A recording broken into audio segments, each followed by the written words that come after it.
मोरे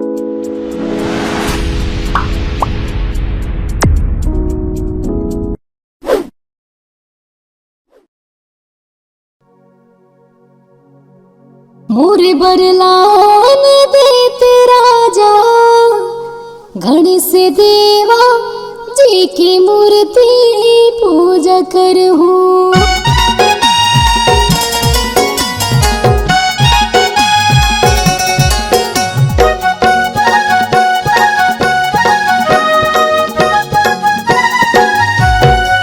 मोरे बरलान देते राजा गणेश देवा जी की मूर्ति पूजा करहूं।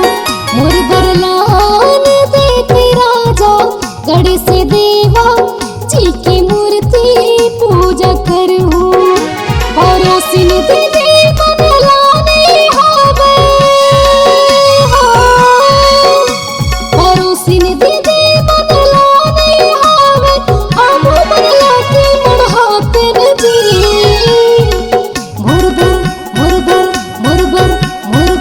मोर बरलान देते राजा गणेश देवा जी की मूर्ति पूजा करहूं। मोर बरलान देते राजा गणेश देवा जी की मूर्ति पूजा करहूं।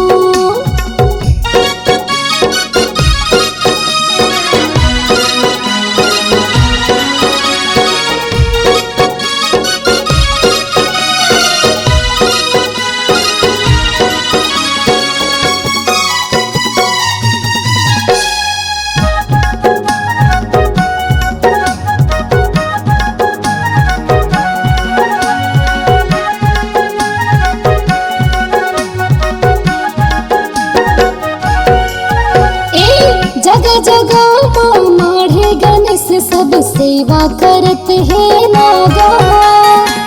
हम दोनों जन सेवा करके निवाला पाले तिनना। हम दोनों जन सेवा करके निवाला पाले तिनना।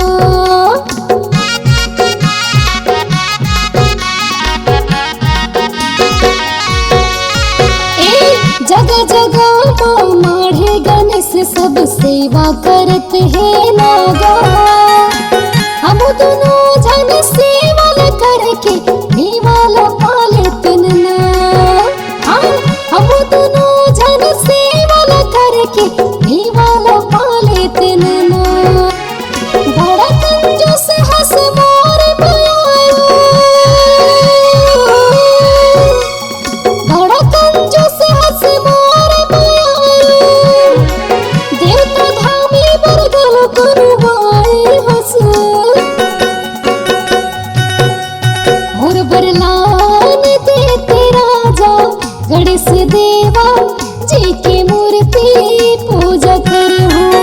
मोर बरलान देते राजा गणेश देवा जी की मूर्ति पूजा करहूं।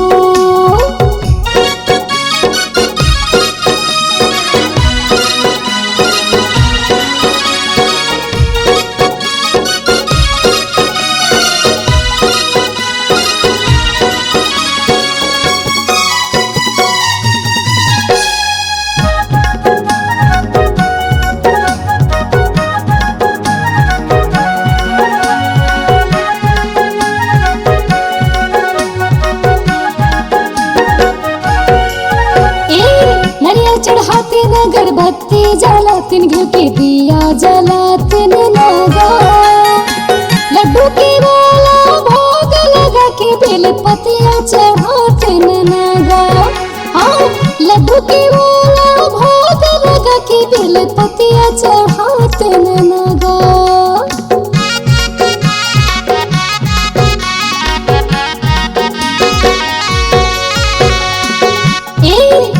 चढ़ाते न अगरबत्ती जलातिन घी के दिया जलातिन नागा। लड्डू के वाला भोग लगा के बेल पतिया चढ़ातिन नागा। लड्डू के वाला भोग लगा के बेल पतिया चढ़ातिन नागा। पड़ोसिन दीदी मन लाने हावे